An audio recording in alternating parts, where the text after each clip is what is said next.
Bonjour à toutes et à tous, bienvenue à cette ISFAR 2024 et la nouvelle session live démo que nous allons aborder, une pathologie très fréquente et qui pose aussi beaucoup de problèmes à la fois pour la prise en charge per- et post-opératoire. Nous allons aborder donc l'ALR périphérique pour la fracture de l'extrémité supérieure du fémur, en particulier du sujet âgé. J'ai le plaisir d'accueillir Dr Fabrice Ferré, du CHU de Toulouse, qui va donc travailler avec moi aujourd'hui, surtout lui, et Maria, notre mannequin, qui est présente ici, pour aborder cette pathologie. Quelques mots très importants pour l'extrémité du fémur, la fracture de hanche, on va dire, du sujet âgé. C'est quand même à peu près 80 à 85 000 hospitalisations par an. Ce sont des gens qui ont en grande majorité plus de 85 ans, très souvent avec des comorbidités, avec aussi des très nombreux médicaments. Il faut savoir que globalement, leur taux de la létalité en fait à un an approche 20 à 30% selon les circonstances et certains éléments démographiques. Beaucoup de ces patients vont être pris en charge, pas forcément dans les 6 premières heures, contrairement à une réhabilitation classique, parce que la vraie vie, globalement, effectivement, ce sont des patients qui vont être pris en charge entre 20 et 30 heures dans le meilleur des cas et dans n'importe quel institut. Donc deux choses importantes pour la fracture de hanche. On a la phase de stabilisation, de diagnostic et de mobilisation du ou de la patiente. Et on a la deuxième phase qui est la phase chirurgicale, où là, le chirurgien ou l'équipe chirurgicale va pouvoir aborder de différentes manières selon le type de fracture. Deux contextes différents et qui vont faire proposer, car ce sont des éléments importants, dès la phase de mobilisation pour le diagnostic d'ailleurs, une ALR périphérique chez ce patient.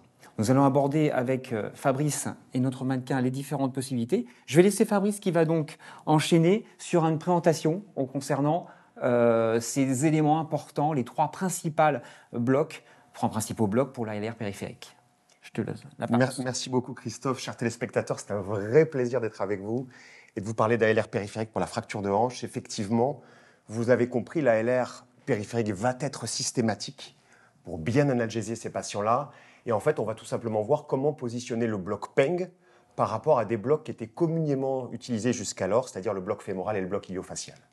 Alors, on parle de fracture de hanche, mais il faut savoir que, en fait, c'est une entité assez protéiforme. On a plusieurs types de fractures de hanche. On a la fracture intracapsulaire, la fracture cervicale vraie, mais on a aussi les fractures extracapsulaires, et en particulier les paires trochantériennes et les trochantérodiaphysaires. Et clairement, en fait, ça ne va pas être le même type d'ostéosynthèse. Clou gamma ou DHS pour la fracture paire trochantérienne, et plutôt prothèse totale de hanche ou prothèse intermédiaire pour la fracture cervicale vraie. Mais à ce stade, la littérature, en tout cas en ALR périphérique, ne fait pas vraiment la distinction entre ces différents types de fractures. Mais quand même, on va garder ça à l'esprit. Et puis, on va continuer avec la diapositive suivante, qui, forcément, si on parle d'ALR périphérique, il fallait parler d'innervation de la hanche. Et vous voyez que la partie antérieure de la hanche est essentiellement innervée par du nerf fémoral, mais aussi un peu du nerf obturateur et du nerf sciatique, alors que la partie postérieure de la hanche est un peu plus distribuée sur le plan d'innervation avec du nerf sciatique, du nerf fémoral et du nerf obturateur. Les recommandations de notre société savante ont été dictées en 2017 la nécessité de réaliser un bloc fémoral ou un bloc iliofacial pour assurer l'analgésie en cas de fracture de hanche. Tu l'as dit, Christophe, tu l'as rappelé, c'est plus de 75 000 patients opérés chaque année, c'était le cas en 2017, et l'incidence de cette pathologie-là ne fait qu'augmenter au fil des années avec le vieillissement de la population. Et pourquoi la LR périphérique est recommandée? Tout simplement parce qu'elle permet une meilleure analgésie au repos et à la mobilisation. On estime que sur une échelle de 0 à 10, on gagne 2 points à 2,5 points en score de douleur lorsqu'on fait la LR, en l'occurrence ici dans cette méta-analyse bloc fémoral ou bloc iliofacial par rapport à une stratégie sans ALR. Évidemment, ça permet d'épargner une consommation morphinique, dont on connaît les effets délétères dans cette population fragile. Ça permet de diminuer le délai de la mobilisation et puis ça diminue l'incidence des pneumopathies. Et on estime que si on fait 7 anesthésies loco-régionales, donc à 7 patients différents, eh bien on fera l'épargne d'une pneumopathie infectieuse. Et également, ça permet de diminuer l'incidence du délirium, de la confusion qui survient surtout en post-opératoire. Et on estime qu'il faut proposer une ALR périphérique à 14 patients pour faire l'épargne de la survenue d'un délirium. Donc, je te coupe la parole, c'est fondamental, c'est que la prise en charge dès la mobilisation du patient va pouvoir avoir un impact pour la phase péropératoire, mais aussi pour le devenir du patient. Et on sait comment ça peut devenir ce type de patient. Donc c'est fondamental que tu insistes là-dessus. Absolument. Et donc, finalement, contrairement à la chirurgie réglée de prothèse qui est faite pour de l'arthrose, dans la fracture de hanche, il faut faire une ALR périphérique systématique. Voilà. Alors, je ne sais même pas s'il faut que je vous rappelle comment réaliser un bloc fémoral. Le bloc fémoral, c'est probablement l'ALR périphérique qui est la plus réalisée dans la chirurgie de hanche et jusqu'alors dans la fracture de l'extrémité supérieure du fémur. Donc vous avez l'image échographique à gauche de la diapositive. Le nerf fémoral au niveau du pli inguinal est superficiel, il est facile à identifier, surtout avec les échographes qu'on a actuellement au bloc opératoire. Il est juste à côté de l'artère, il a une forme plutôt arrondie, parfois un peu triangulaire, il est hétérogène, hyperéchogène, en nid d'abeille. Et il suffit de venir passer le fascia lata puis le fascia iliaca pour venir au contact de ce nerf fémoral et de l'entourer d'une solution d'anesthésique locale. Donc ça, c'est assez facile à faire. Il peut être un petit peu modifié chez les sujets âgés qui ont des nutritions un peu amaigries, où on a quelquefois l'impression que le nerf fémoral, que tu as bien décrit, est souvent latéralisé par rapport aux vaisseaux fémoraux. Et souvent, il y a un élément vasculaire qui nous permet de le retrouver. Mais souvent, on a l'impression qu'il est plus petit et plus loin. C'est un petit détail qu'on remarque souvent, effectivement, qu'on ne verra pas pour le moment. Et c'est vrai qu'en plus, avec la sarcopénie des sujets âgés, il y a ce muscle iliaque est peut-être pas forcément aussi épais qu'à l'accoutumée chez des sujets plus jeunes. Et puis il y a le bloc iliofacial. Les anciens, comme nous, ont bien connu le bloc iliofacial, notamment avec la technique dite de la perte de résistance. Donc on traçait une ligne entre l'épine iliaque antéro-supérieure et l'extrémité latérale de la symphyse pubienne, et on venait à 1/3, 2/3, donc respectivement à 1/3 de l'épine iliaque antéro-supérieure, à 2/3 de la symphyse pubienne, planter une aiguille et sentir la première perte de résistance qui correspondait au fascia lata, puis la deuxième perte de résistance qui correspondait au fascia iliaca, pour venir finalement de façon assez superficielle en antérieur du muscle iliaque, donc se trouver assez à distance du nerf fémoral et donc de ne pas risquer de le léser. Et puis en injectant en anesthésique locale, eh bien, on arrivait à faire ce bloc iliofacial, c'est-à-dire à avoir un bloc, en tout cas en théorie, du nerf fémoral, du nerf cutané latéral de cuisse et du nerf obturateur, finalement le nouveau bloc 3 en 1 après la description de Winnie fait dans les années 70. Donc là aussi un bloc facile à réaliser, mais clairement, il a été montré que lorsqu'on le réalisait plutôt de façon éco-guidée par rapport à la technique dite de perte de résistance, eh bien, on augmentait la probabilité d'avoir un bloc efficace, un bloc iliofacial efficace. Et donc, vous voyez ici sur l'image de droite qu'avec l'aiguille, juste en superficie du muscle iliopsoas, on est assez à distance du nerf fémoral. Et donc, on peut injecter, c'est un bloc de compartiment, et espérer la diffusion de l'anesthésique locale vers les 3 branches nerveuses que je vous ai précédemment citées. Alors, la question qu'on s'est posée tout à l'heure, et on en discute encore, c'est de savoir si le bloc iliofacial permet d'avoir un bloc obturateur, d'un bloc du nerf obturateur. Eh bien, regardez les données de la littérature sur ce sujet-là. Lorsqu'on fait un bloc iliofacial infrainguinal éco-guidé, donc le top dans le bloc iliofacial, en tout cas avec l'approche éco-guidée, eh bien, il y a seulement 44% des patients qui ont une réduction d'au moins 20% de la force d'adduction de cuisse. Et donc, c'est une incidence qui est de la parésie, de la dysfonction motrice, qui est largement inférieure à celle qu'on observe lorsqu'on fait un bloc sélectif du nerf obturateur. Et en plus, lorsqu'on sait que le muscle pectiné, qui est un muscle adducteur, est lui innervé par le nerf fémoral, on comprend que lorsqu'on fait un bloc iliofacial par voie infrainguinale et éco-guidée, qu'en fait, il n'y a pas véritablement de bloc du nerf obturateur. Alors, on pourrait se dire, on va aller au-delà de cette approche infrainguinale, et c'est ce qui est récemment décrit dans la littérature, et proposer plutôt une approche supra-inguinale, c'est-à-dire au-dessus du ligament inguinal, en espérant que la diffusion des anesthésiques locaux vers le nerf obturateur, le nerf cutané latéral de cuisse et le nerf fémoral se fasse, en fait, vers les éléments du plexus lombaire, se fasse plus facilement. Et bien là aussi, lorsqu'on regarde les données cadavériques, eh bien vous voyez que sur l'image cadavérique de gauche, eh bien oui, nous avons un nerf obturateur coloré au bleu de méthylène, alors que sur l'image cadavérique de droite, malgré le fait, encore une fois, que ce soit un bloc iliofacial suprainguinal, eh bien le nerf obturateur n'est pas coloré au bleu de méthylène. Et les résultats de cette étude, c'est que le volume nécessaire pour colorer à la fois les 3 nerfs lors d'un bloc iliofacial suprainguinal est d'au moins 62,5 millilitres. Donc un volume considérable. Donc si je voulais être provocateur, je dirais que le bloc iliofacial par voie suprainguinale est un bloc du nerf fémoral et du cutané latéral de cuisse et pas tellement un bloc du nerf obturateur. Et si je voulais encore aller plus loin en disant que peut-être que le cutané latéral de cuisse n'apporte pas d'énormes, enfin ce bloc n'apporte pas d'énormes bénéfices analgésiques, ben, je dirais que le bloc iliofacial, finalement, c'est un peu comme le bloc fémoral, c'est un bloc du nerf fémoral essentiellement. Après, on peut aller plus loin. On peut aller plus loin et on peut se contextualiser cette approche, en tout cas notre réflexion, dans ce qu'on appelle la réhabilitation améliorée après chirurgie, et c'est-à-dire prendre en considération la fonction musculaire motrice. Alors effectivement, il n'y a pas de match. Il faut d'abord proposer une bonne analgésie pour espérer que les patients se réhabilitent et se mobilisent. Mais c'est vrai qu'il y a des nouveaux blocs maintenant qui permettent en même temps non seulement d'avoir une analgésie efficace, mais aussi d'épargner la fonction musculaire motrice. Et est-ce que c'est possible pour la hanche ? Eh bien, il a fallu des descriptions anatomiques et notamment cadavériques pour se rendre compte que les branches articulaires de la capsule antérieure étaient accessibles en anesthésie loco-régionale. Et vous voyez sur la représentation schématique de droite ce qu'on retrouve chez le cadavre, c'est-à-dire une branche articulaire du nerf fémoral qui innerve quasiment toute la capsule articulaire antérieure de la hanche, des branches articulaires du nerf obturateur qui innervent les cadrans inférolatéral et inféromédial de la capsule antérieure de la hanche, et des branches articulaires du nerf obturateur accessoire qui innervent les cadrans supéromédial et inféromédial de la capsule articulaire antérieure de la hanche. Et depuis 2018, depuis la description de Philippe Peng de ce qu'il a appelé le Peng block, donc pour un bloc des nerfs, d'un groupe de nerfs péricapsulaires au niveau de la capsule antérieure de la hanche, eh bien oui, il est possible de réaliser une anesthésie des branches articulaires de la capsule antérieure de façon éco-guidée. Donc tu parles essentiellement d'épargne motrice, on est d'accord ? Oui. C'est l'objectif principal de cette diffusion. Absolument. Comme on se situe sur des branches terminales articulaires, eh bien en fait, on va avoir un bloc sensitif de la capsule et ne pas avoir de bloc moteur, donc proposer en tout cas une épargne de la fonction musculaire motrice.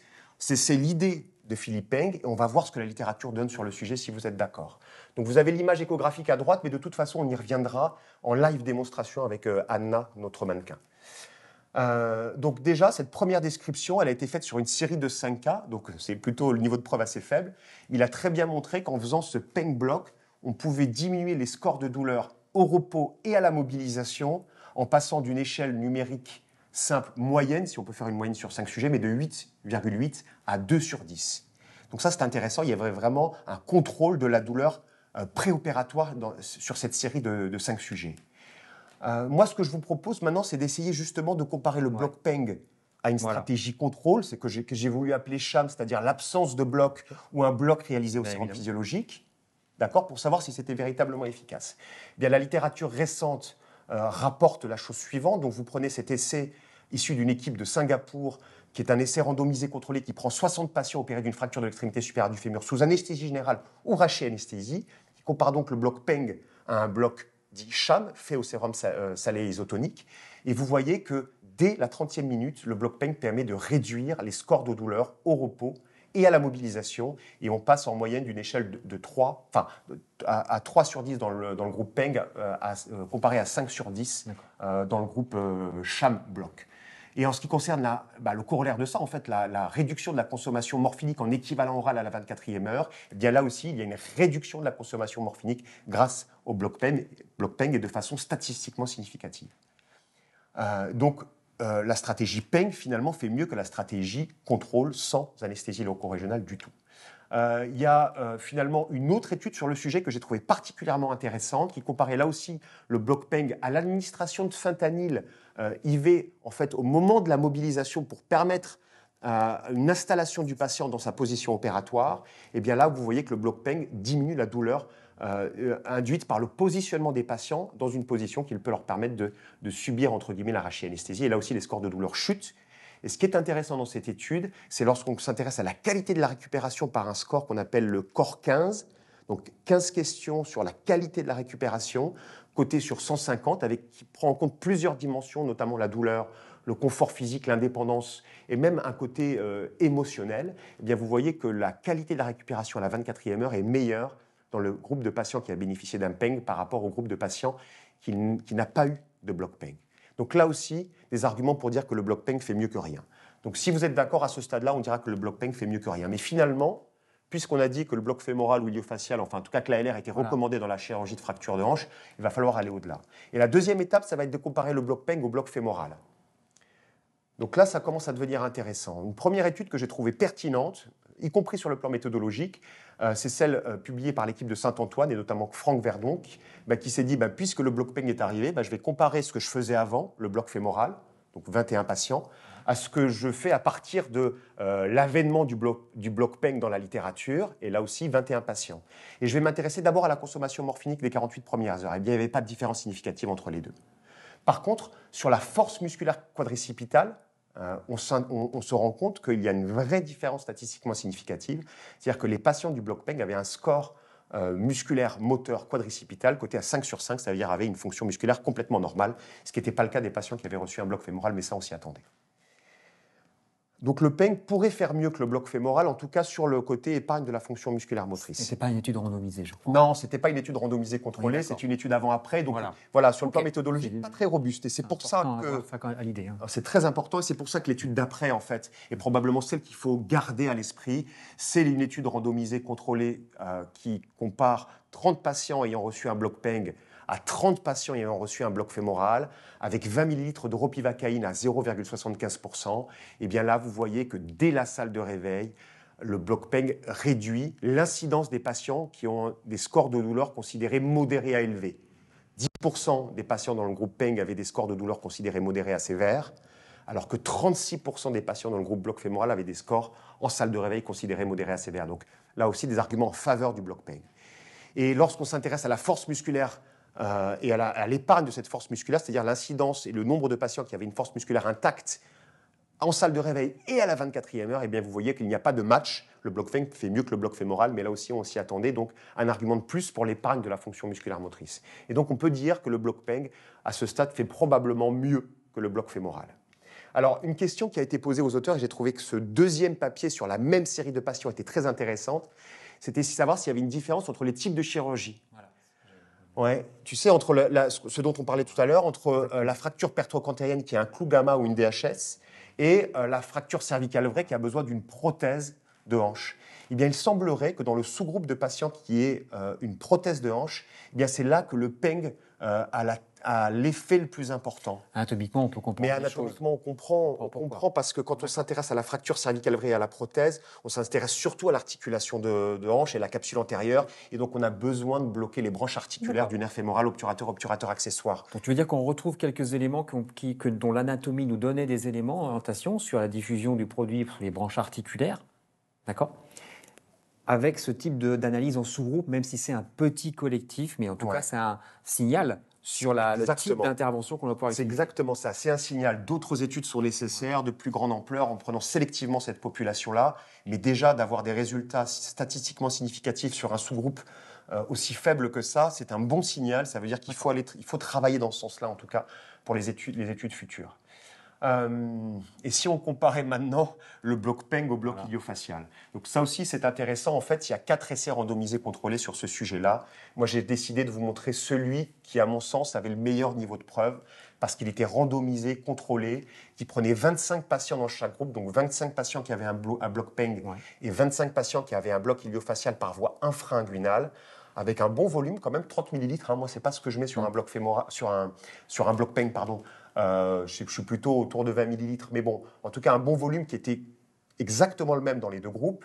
Eh bien, vous voyez que la douleur dynamique à la 6e heure post-opératoire, les scores de douleur étaient réduits dans le groupe PENG par rapport au groupe bloc iliofacial. Donc des arguments en faveur de la supériorité du bloc PENG pour un bon contrôle analgésique per et post-opératoire.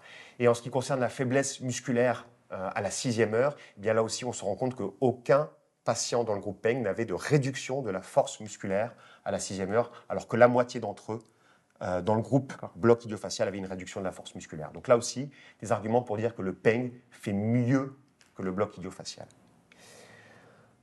Donc à ce stade-là, j'ai envie de dire que le bloc PENG qui est sorti en 2018 paraît prometteur avec un bloc des branches articulaires du nerf fémoral, nerf obturateur accessoire, qui permet l'épargne de la fonction musculaire motrice et qu'il ferait au moins aussi bien que le bloc fémoral ou le bloc iliofacial qu'on utilisait jusqu'à présent. Donc on a une réponse, au moins pour la mobilisation du ou de la patiente, qui va avoir cette gestion de la fracture de hanche pendant les premières heures où elle ne sera pas forcément opérée immédiatement.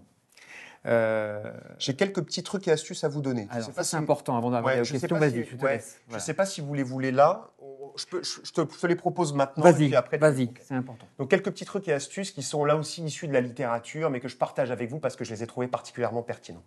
La première chose, c'est qu'on va le voir aussi tout à l'heure lorsqu'on pose une sonde d'écho au niveau du pli inguinal et qu'on repère donc l'épine iliaque antéro-inférieure, l'éminence iliopubienne et finalement le muscle iliopsoas et le tendon du psoas, eh bien, le point d'entrée de l'aiguille en latéral est pas très loin du nerf cutané latéral de cuisse. Donc, 2 messages à ça. Si vous voulez faire le nerf cutané latéral de cuisse, c'est assez facile avec le même point d'entrée éventuellement de bloquer le nerf cutané latéral de cuisse pour provoquer une anesthésie sensitive de la face latérale de cuisse, de la peau. D'accord ? Mais aussi, un autre message qui est important à mon sens, c'est faites attention de ne pas l'embrocher lorsque vous venez avec votre aiguille réaliser un bloc PENG. D'accord ? Donc, il faut avoir cette idée-là en tête et je trouve que cette image, cette illustration-là en 3 dimensions, elle est assez révélatrice de ce qui pourrait se passer.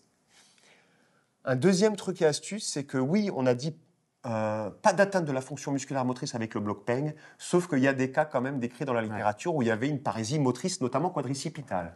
Eh bien, c'est probablement parce qu'il y a eu des erreurs d'injection et qu'au lieu d'injecter entre le tendon du psoas et la table osseuse, c'est-à-dire l'éminence iliopubienne, donc sous le tendon du psoas, eh bien, probablement que l'injection s'est faite en intramusculaire avec une diffusion, vous le voyez sur l'image ici, des anesthésiques locaux vers le nerf fémoral et du coup, une atteinte motrice quadricipitale. En tout cas, c'est l'hypothèse qui est retenue pour la survenue de ces altérations de la fonction quadricipitale qui sont survenues de façon inopinée. On peut aussi imaginer qu'il y a une paralysie du muscle en soi par l'anesthésie locale. Tout à fait. Car l'anesthésie locale, c'est aussi un puissant destructeur cytotoxique, connu pour rendre un muscle entre guillemets myopathe. L'anesthésie locale, même si la ropévitine est moins toxique, peut donner chez ces patients qui ont une sarcopénie, comme tu l'as dit, peut aussi entraîner une souffrance musculaire. Ce que tu dis a été d'ailleurs évoqué par les auteurs comme un des mécanismes potentiels. Un autre truc et astuce, enfin c'est même pas un truc et astuce, mais vous vous en doutez, à partir du moment où la technique du bloc PENG en injection unique a été décrite, il a fallu peu de temps pour que le cathéter arrive. Et oui, il est possible de laisser un cathéter en place au niveau donc, péricapsulaire. Tout simplement, vous mettez le cathéter de 3 cm de plus que votre bout de l'aiguille, vous êtes toujours sous le tendon du psoas, et vous pouvez avoir comme ça, espérer une infusion continue, prolongée dans les 24-48 heures post-opératoires. Ça peut être intéressant pour les patients qui sont opérés tardivement pour des raisons d'AOD, par exemple, ou une gestion un peu compliquée d'anticoagulants, où vous avez pas ce genre. Enfin, c'est une suggestion, par exemple. Tout à fait. Voilà. De toute façon, le cathéter, en tout cas pour ceux qui ont ces pratiques-là, sachez que le cathéter PENG est possible, et c'est vrai que quand le délai d'attente est trop long, il faut le réfléchir, parce qu'on sait que tant qu'ils ne sont pas opérés, ils seront douloureux jusqu'à la chirurgie qui va aussi permettre, d'une certaine façon, l'ostéosynthèse va permettre une immobilisation du foyer de fracture et réparer le foyer de fracture. Enfin, un dernier tips, si je puis dire, c'est que moi, ça me ramène aux années passées, à l'époque où le bloc iliofacial pouvait être fait soit en préhospitalier, soit dans le département des urgences, en médecine d'urgence, dès l'admission des malades, enfin dès le diagnostic fait, par des médecins urgentistes. Et bien là aussi, les urgentistes sembleraient s'approprier cette technique, puisqu'il y a un certain nombre de papiers dans la littérature qui sont très bien faits, qui sont destinés à ce corps médical et qui illustrent très bien la réalisation d'un bloc PENG possible dans le département des urgences. Et vous avez ici celui que j'ai voulu vous présenter là. Donc en conclusion sur le bloc PENG, on a fait quasiment 20-25 minutes sur l'ALR périphérique dans la fracture de l'extrémité supérieure du fémur. C'est de vous dire que le bloc PENG se positionne par rapport au bloc fémoral et au bloc iliofacial comme permettant une analgésie au moins équivalente, voire supérieure. En plus, il permet d'épargner la fonction musculaire motrice. Et donc ce bloc des branches articulaires du nerf fémoral obturateur et obturateur accessoire est probablement celui que vous devriez mettre en place actuellement dans vos unités. Merci Fabrice, on va donc avec grand plaisir s'approcher de notre mannequin qui va donc nous faire passer au live démo. Et j'en profite juste pour, pendant que tu t'installes et que tu fais tes réglages, ne pas oublier que quand on fait Il y a la partie articulaire douloureuse liée à la chirurgie. Il y a la partie aussi cutanée, hein, où il y a le nerf cutané latéral de cuisse qui peut être intéressant aussi pour bloquer, comme tu l'as évoqué tout à l'heure, comme tu l'abordes pour le peigne. Pour la chirurgie extra-articulaire, par exemple, en partie que ce soit un enclouage, enfin un foyer extra-articulaire comme un clou gamma, parce qu'on est vraiment sur une zone typique pour la partie cutanée, je parle, qui peut être indélicate. Voilà, donc le nerf cutané latéral de cuisse peut avoir un intérêt dans certaines situations, dans le cas là. Voilà. Tout à fait. Donc voilà, donc vous savez à peu près tout ce que la théorie nous permet de savoir sur ce sujet-là. J'aimerais vous dire que ici, pour notre mannequin Anna, je vais utiliser une sonde linéaire haute fréquence, alors même que dans la littérature, il y a différentes approches, différentes sondes qui sont proposées, soit les sondes linéaires haute fréquence quand les patients sont minces et très échogènes, soit des sondes biconvexes type abdominal ou microconvexe qui permettent d'avoir une bonne résolution axiale et latérale avec un peu plus de profondeur. Donc là, il se trouve que j'ai eu la chance tout à l'heure de regarder sur notre mannequin et que la sonde linéaire haute fréquence se prête très bien à la visualisation de son pli inguinal et de toutes les structures anatomiques dans cette région-là. Tu peux nous dire juste où est le côté latéral et médial? Alors absolument. Donc vous avez ici à droite de votre écran le côté latéral et à gauche de votre écran le côté médial. Donc finalement, j'ai respecté l'orientation anatomique de notre mannequin puisque je travaille sur sa hanche gauche. Et ce qu'on voit tout de suite, alors c'est des structures nobles, notamment vasculaires, avec ici l'artère fémorale qui n'est pas compressible, qui est pulsatile et qui est facilement identifiable. Et juste à côté, peut-être que je vais réduire un peu la profondeur. Voilà, je suis plus superficiel. Eh bien, on voit le nerf fémoral, ici, exactement, le nerf fémoral qui se trouve là, dont les contours ne sont pas très bien définis. Et ça arrive assez fréquemment que les contours ne soient pas très bien définis. C'est pas grave. Lorsqu'on fera, si je puis dire, une hydrolocalisation, une hydrodissection, on va réussir à le mettre en évidence. Donc encore une fois, vous allez passer le fascia lata d'abord, puis le fascia iliaca qui sépare l'artère fémorale du nerf fémoral et injecter d'abord sous, puis au-dessus du nerf fémoral pour avoir un bloc du nerf fémoral avec environ 10-15 millilitres d'anesthésique locale. D'accord ? Vous dire aussi une petite astuce, c'est que si vous le prenez plus proximal, le nerf fémoral, parfois, vous arrivez à mettre plus facilement en évidence ces contours. Donc voilà, c'est à vous de trouver la meilleure image échographique possible en gérant la pression, l'alignement, la rotation, l'inclinaison et le niveau de ponction.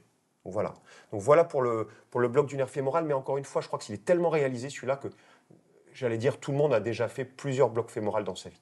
Donc je remets un peu de profondeur pour vous donner, encore une fois, les structures anatomiques qui sont fondamentales à identifier lorsqu'on parle d'un bloc peigne. Donc je suis un peu plus profond, hein, d'accord ? Entre 3 et 4 cm de profondeur. Tu as modifié un peu ta position de sonde? Oui, alors éventuellement, au lieu de me situer vraiment sur le col ou la tête du fémur, je vais un peu plus haut. Voilà. Je vais un peu plus haut, quasiment au niveau du ligament inguinal. Donc on est un peu plus proximal, un peu plus céphalique pour faire un bloc peigne. Et on voit très bien ici des structures osseuses donc en profondeur, avec notamment le périoste, deux nippes iliaques antéro-inférieures d'abord en latéral, hein, qui est proéminente, comme ça. Et ensuite, on descend sur la table osseuse, voilà, et on va même avoir un peu plus en médial l'éminence iliopubienne, c'est quand ça commence à remonter, hein, tout simplement. Voilà, ça c'est l'éminence iliopubienne. Et on voit que, voilà, j'essaie de vous trouver une belle image échographique, on voit très bien le muscle iliaque ou le muscle iliopsoas qui est à droite de l'écran, parfait. Et ensuite, le tendon du psoas, qui est finalement quelque part la structure à identifier, puisque lorsque j'ai identifié ce tendon du psoas, je sais que je vais devoir venir avec mon aiguille entre le tendon et la table osseuse en profondeur et venir injecter donc, sur les branches articulaires de la capsule antérieure de la hanche 20 ml d'anesthésiques locaux. D'accord ? Alors, tu utilises 20 millilitres. On va dire parce que c'est ce qui a été proposé à partir des descriptions initiales et des études Princeps, même s'il n'y a pas des gros collectifs, ou est-ce qu'un volume plus important est susceptible d'avoir une extension analgésique, en particulier pour l'obturateur ou l'accessoire quand il existe? Alors, c'est juste une question pratique. Ben, en fait, je dois t'avouer que j'utilise 20 ml parce que c'est le volume qui a été le plus décrit dans la littérature. D'accord, ok. Et que, à ma connaissance, des études de dose sur le bloc peigne seraient nécessaires pour savoir quelle est celle qui qui est, on va dire, le plus efficace, qui permet d'avoir, dans 90% des cas, une bonne anesthésie de ces branches articulaires. Donc il faudrait d'abord faire des données anatomiques cadavériques et ensuite passer chez l'homme. Intéressant quand même parce qu'il y a eu un papier quand même qui a comparé 20 millilitres et 10 millilitres sur du cadavre. Ouais. Et dans les deux cas, c'était un véritable bloc articulaire. On avait les branches articulaires qui étaient colorées en bleu de méthylène. Par contre, avec 20 millilitres, on a vu que l'extension, notamment céphalique, était plus importante qu'avec les 10 millilitres qui étaient injectés. Donc je trouve que 20 millilitres, c'est un volume qui paraît probablement acceptable. D'autant que, et pour ceux qui l'ont déjà fait, ils ont dû se rendre compte, si vous êtes vraiment au contact du périos, parfois l'injection est difficile, il y a une résistance à l'injection, donc qui peut rendre difficile l'administration des 20 millilitres dans leur totalité. Donc là, il faut se retirer de quelques millimètres à la limite pour plus avoir cette résistance liée au périoste. Et ensuite, vous pourrez faire votre injection. On parle toujours aussi de volume, mais attention à parler aussi de dose, parce qu'on est avec des patients âgés, qui ont un métabolisme modifié, qui ont en particulier sur certains anesthésiques qui peuvent voler. Donc attention à la toxicité systémique potentielle, surtout si on cumule des blocs nerveux périphériques, parce que certains ont proposé de faire ce type d'infiltration, le nerf cutané latéral, voire un muscle dans le carré des longs, etc. Mais on échappe un peu à notre live. Juste c'est que la dose doit être adaptée à un âge, au poids du patient, et il faut faire très attention, surtout quand on propose après, par exemple, d'autres stratégies analgésiques ou anesthésiques. Non, mais tu as raison, surtout qu'on sait que les sujets âgés, enfin, dans les facteurs de risque d'intoxication systémique aux anesthésiques locaux, il y a l'âge avancé, mais il y a aussi la sarcopénie, la masse musculaire faible. Très bien. Parce que le muscle est un organe catabolyseur des anesthésiques locaux. Donc s'il y a peu de muscles, il y a plus de risque de toxicité systémique. Donc effectivement, c'est vraiment à considérer. Alors c'est vrai qu'avec les concentrations que j'utilise dans ma pratique, en l'occurrence pour de l'analgésie de la ropivacaïne à 0,2%, finalement, on arrive à 40 mg d'anesthésiques locaux, donc on est quand même en deçà des 3 mg kg de ropivacaïne autorisée. Donc voilà. Mais il faut vraiment faire attention à ça, surtout, comme tu l'as dit, si on répète les anesthésies locaux régionales, parce qu'on l'a fait à l'admission et qu'on est opéré 48 heures après, donc on va vouloir refaire pour le bloc pour la chirurgie. Ah oui. Donc il faut vraiment se méfier de toutes ces injections. Ouais. Ok.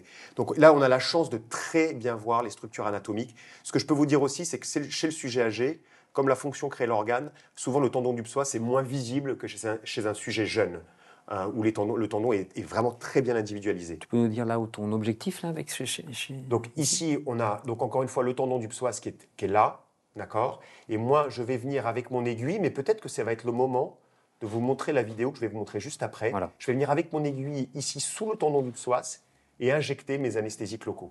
D'accord? Donc la cible est là finalement. Okay. Et ce que je vous propose, c'est tout de suite, donc vous avez la description sur la diapositive de toutes les structures anatomiques, mais ça maintenant vous les connaissez. Et je vous propose de regarder ce petit film-là, qui est un extrait d'une injection PENG. Donc vous voyez sous le tendon du psoas, on est quasiment au contact de la table osseuse. Voilà. L'anesthésique locale diffuse. Et là, la diffusion est bonne. C'est pour ça que je vous montre cette image-là, ce film-là, c'est parce que la diffusion est excellente. Je ne vous ai pas montré celle où la diffusion était moins bonne. Ouais. Là, effectivement, on a une super image. Voilà. Donc, ce qui est important, comme tu l'as montré sur la vidéo, il ne faut pas aller buter contre la table osseuse. On est sur des structures aussi assez profondes. Oui. D'abord, ça fait mal. Oui, ça fait mal. Et puis, il n'est pas utile d'aller potentiellement générer une effraction. Non, une effraction d'une patiente ou d'un patient qui va être pris en charge ensuite secondairement sur le plan chirurgical. Tu as raison, le périoste fait mal et en plus on peut faire des petits hématomes sous-périostiques. Là, on est sur le pain block. Tu as montré tout à l'heure le bloc. Tu peux nous montrer un iliofacial, ton repère pour l'iliofacial? Oui, ce que je vous propose peut-être, c'est même d'ores et déjà de passer. Alors, on va faire l'iliofacial infrainguinal, mais ça, il n'y a pas de. Oui, c'est ça, l'ancien qu'on a connu à la perte de résistance. Voilà. En sachant que celui-là, vu la localisation, en fait, c'est un bloc de diffusion en fait, sous le fascia iliaca. Absolument. Comme tu l'as décrit. Donc va falloir. En fait, c'est comme un bloc, c'est comme si vous faisiez un bloc fémoral, d'accord, mais de façon un peu plus latérale. Et donc il va falloir aller. Donc là, c'est vrai que le nerf fémoral, j'essaie de bien le mettre en évidence. Donc je gère ma sonde. Voilà, là on l'identifie. Et donc je vais être un peu plus externe, en fait. Regardez, je glisse de façon latérale. Et pour moi, là, c'est le bon point de ponction du bloc iliofacial par voie infrainguinale, juste en antérieur, en superficie absolument du muscle iliaque, sous le fascia iliaca. Et donc, vous avez un bloc du compartiment iliofacial à cet endroit-là. Voilà, ici. Parfait. Et Donc, laissez tomber la technique dite de perte de résistance. Maintenant qu'on a des échographes, on sait qu'on y arrive. On fait mieux en termes d'efficacité avec la technique éco-guidée par rapport à la technique de perte de résistance. Donc ça, c'est ça met de côté. Et si on allait voir maintenant l'approche dite suprainguinale, encore une fois, dont on a bien compris qu'il faudrait probablement un volume conséquent pour avoir un coup sûr un bloc du nerf obturateur. Au moins 60 millilitres, ce qu'on ne fait pas en pratique. Donc moi, ça me gêne. Donc pour tout te dire, Christophe, le bloc iliofacial par voie suprainguinale, ce n'est pas un bloc que je fais dans ma pratique quotidienne. Parce que je n'ai pas envie d'injecter autant de volume avec une répartition des anesthésiques locaux sur le nerf obturatoire qui va rester, on va dire, aléatoire. Donc c'est pour ça que je fais plus du bloc peng. Voilà. Donc on va quand même aller le voir ensemble si vous voulez bien. Alors là, c'est très intéressant parce qu'il va falloir que vous mettiez votre sonde dans l'autre sens, c'est-à-dire que vous la mettiez en parasagittal ou en longitudinal. Donc en fait, on va partir de l'épiniliaque antéro-supérieur et on va glisser 2, 3, 4 cm en médial et en inférieur. D'accord? Et le but, alors on va remettre un peu plus de profondeur. J'ai du mal, je me trompe de sens. Profondeur dans le sens. Ouais. On va faire même comme ça va être plus simple. Voilà. Le but, ça va être d'identifier, encore une fois, les structures osseuses pelviennes, qu'on voit très bien ici, avec la proéminence de l'épiniliaque antéro-inf et antéro-sup. D'accord? Et ensuite, d'identifier une structure vasculaire qui va être utile, puisque c'est un repère, c'est l'artère iliaque circonflexe profonde. Et là, en l'occurrence, elles sont au nombre de 2, ici, qui sont ces structures donc, vasculaires artérielles qu'on voit très bien et qui est en fait la région. Enfin, gardez ça en tête parce que ça va être à peu près là que vous allez injecter. Donc le muscle qu'on voit sous ces artères iliaques circonflexes profondes, ici, c'est le muscle iliaque. Pas de problème. Et donc le fascia, super, le fascia iliaca, c'est celui qui va séparer l'artère iliaque circonflexe profonde du muscle iliaque. Et c'est là que vous allez venir injecter. Alors en l'occurrence, c'est souvent ce qui est proposé, c'est 40 ml d'anesthésiques locaux pour faire un bloc iliofacial par voie suprainguinale. Et ici, on a les muscles obliques, les muscles obliques. Absolument. Et à côté, en superficie, un peu plus céphalique finalement, et je vais vous les montrer ici, voilà. On a les muscles abdominaux dits obliques internes, et si on avance encore, on aura le muscle abdominal transverse. Vous voyez ici l'espace de diffusion. Exactement. Voilà, comme ça. Et on voit bien l'espace de diffusion là, ici, des anesthésiques locaux. Donc si je résume, on met la sonde en longitudinal, on part de l'épiniliaque antéro-sup, on se déplace médialement de 2, 3 à 4 cm, on descend un peu la sonde en caudale, on identifie l'artère iliaque circonflexe profonde et on va venir, donc le fascia iliaca se trouve sous ces artères, voilà, ici, sous l'artère, et on va venir donc provoquer une injection qui va venir en fait qui va dézipper, si je puis dire, un peu comme une fermeture éclair, un peu comme quand vous faites des blocs de parois, qui va venir, donc un volume d'anesthésiques locaux qui va venir en superficie du muscle iliaque. Très bien, merci Fabrice. Avec grand plaisir. Parce qu'en fait, très souvent, ce qui est le bloc le plus pratiqué quand on va dans la fracture de hanche initialement pour la mobilisation, ça reste encore le bloc fémoral. Oui. On l'a vu, effectivement, il y a par définition, la parésie fémorale sera évidente, voire obturatrice. Alors, mais très souvent, c'est ce qui est plus simple et plus rapide à faire dans pas mal de choses. Le peng block peut être, finalement, c'est la solution peut-être plus intéressante. Je pars de la phase de mobilisation où le patient est diagnostiqué et réalisé. Il va donc être mis ensuite à contribution parce qu'on va le mobiliser, on va le changer de surface, il va passer d'un brancard à un autre, voire dans un lit, etc. Il peut rester un moment dans un sas des urgences, c'est très compliqué pour lui ou elle. Et donc, on est vraiment sur. Vaut mieux plutôt faire un bloc fémoral avec un risque de parésie. Est-ce que c'est plus doux? Est-ce que c'est mieux parce qu'on va mieux les mobiliser, parce qu'ils sont plus flasques sur le plan quadricipital? Ou est-ce qu'il faut garder ce muscle? Non, en fait, c'est une très bonne question. On attend encore les preuves dans la littérature qui montrent que finalement, d'épargner la fonction musculaire motrice dans cette population-là permet non seulement de les lever plus tôt et de les réhabiliter plus vite. Ce n'est pas démontré, ça. À part le papier de Lin, l'Australien, qui lui a montré qu'avec un bloc peng par rapport à un bloc fémoral permettait de gagner 1 jour de durée de séjour. Ouais. À part lui, personne dans la littérature n'a démontré que le bloc peng avait un impact positif sur la réhabilitation par rapport à un bloc fémoral. Donc ça reste à démontrer.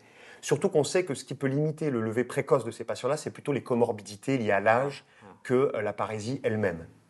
Pour autant, je garde en mémoire que, notamment quand c'est une fracture cervicale vraie, que parce que le bloc peigne permet aussi une anesthésie des branches du nerf obturateur accessoire, il ferait mieux, au conditionnel, il ferait mieux que le bloc fémoral. Donc je veux garder cette idée-là en tête et de me dire que sur le plan analgésique, c'est probablement mieux. Et si en plus on empêche la parésie motrice qui éventuellement peut être délétère, surtout si on a dans nos services, dans nos unités, l'habitude de les lever à J0, DJ0, parce qu'on a mis toute une organisation en place, eh bien oui, c'est le bloc peigne que vous devez faire. C'est important parce qu'en plus, quand tu parles de l'obturateur, sur ses abords d'épargne motrice, tous les tests qui sont faits, c'est l'adduction, la hanche. Pas oublier que l'adduction de la hanche, tu as parlé du pectiné d'ailleurs, qui avait cette fonction potentielle, mais il y a aussi le grand adducteur qui a une double innervation, c'est le plexus lombal et le plexus sacré. Et donc, de toute manière, il est illusoire d'avoir un effet sur l'adduction complète de la hanche avec un bloc. C'est illusoire et ce n'est pas l'objectif. En tout état de cause, vous avez vu que l'ALR périphérique, et Fabrice a bien insisté dessus au cours de la chirurgie de la fracture supérieure du fémur, en particulier sujet âgé, c'est fondamental. 1, pour le mobiliser. 2, pour réduire liées à ces comorbidités, liées en tout cas potentiellement, en tout cas un impact potentiel sur le futur de ce patient. 3, sur la chirurgie, où on peut être amené, selon le type d'intervention, à proposer un bloc d'épargne motrice ou pas, parce qu'on peut être amené à se dire de bloquer quelque chose, même si je bloque le fémoral, si j'ai un abord qui va concerner qui n'est pas extra-articulaire, c'est une possibilité. Encore une fois, on a un arsenal thérapeutique pour l'ALR périphérique qui est fondamental. Attention, c'est de l'analgésie, on ne va pas faire de la chirurgie là-dessus, on insiste bien. Les doses sont très importantes à garder en mémoire. La sarcopénie du sujet âgé, le métabolisme du sujet âgé, les interactions médicamenteuses qu'ils ont sur certains inhibiteurs des cytochromes en particulier. C'est fondamental, attention, ce n'est pas la peine de mettre des doses phénoménales. Tu vas parler avec la ropivacaïne 0,2% par exemple pour l'analgésie. Pas mal de papiers utilisés à 0,375%, je l'ai vu entre 20 et 30 millilitres. On est toujours sur des seuils inférieurs. Attention, on a des petits papiers qui font 43-45 kilos. Là encore, adaptation. Dernière question, c'est pas pour te challenger, mais donc finalement, toi, dans ta pratique, le patient, on te dit, voilà, c'est une fracture du col, tu sais pas encore, on te dit, c'est une fracture cervicale, je vais faire quoi? C'est une fracture pertrocantérienne, je vais faire quoi? Moi, je veux avoir les idées simples, les idées claires, et je me dis que le bloc peigne, en première intention, c'est ce que je vais réaliser.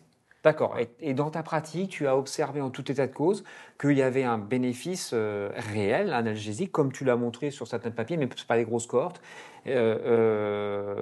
au quotidien.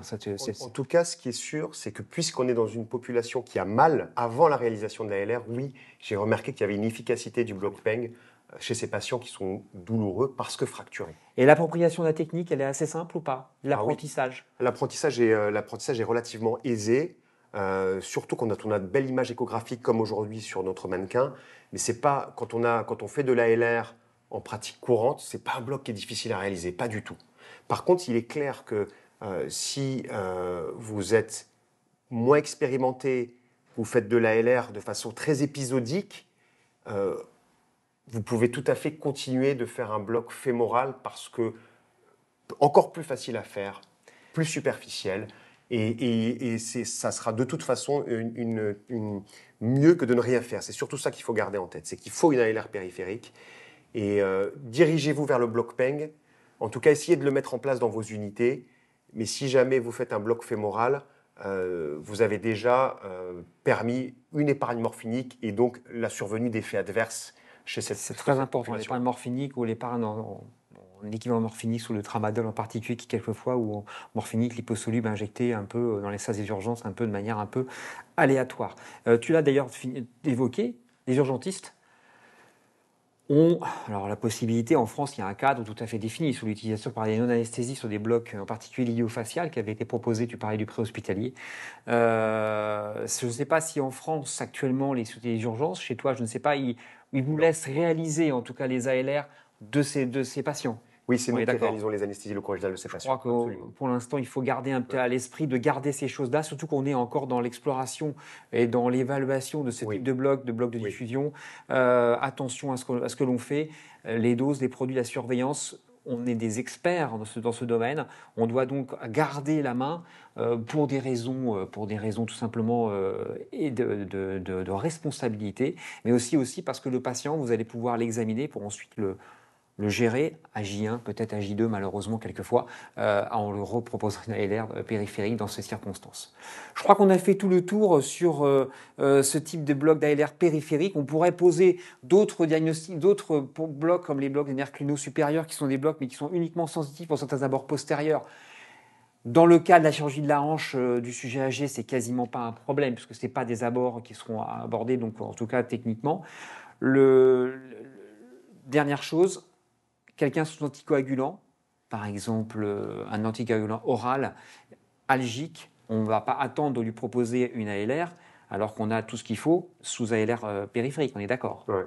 Alors ça, c'est vraiment la bonne question, c'est de savoir un patient qui est sous anticoagulant, qui arrive au département des urgences sous anticoagulant et à qui je vais faire une ALR périphérique, c'est très fréquent. Ouais.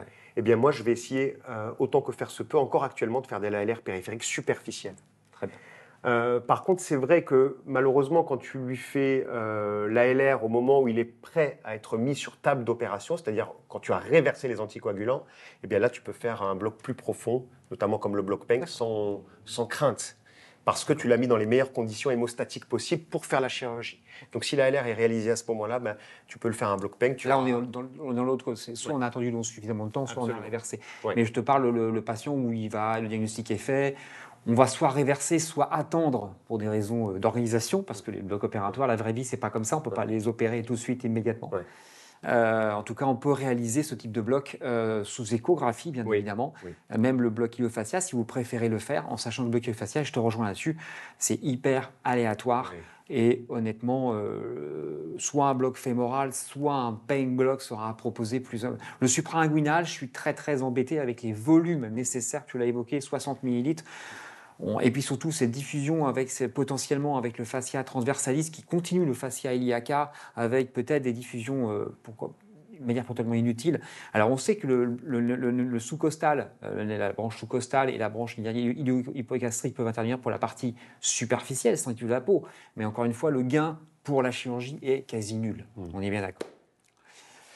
Et je crois qu'on a fait tout le tour. J'espère que, en tout cas, ces démonstrations ont été efficaces.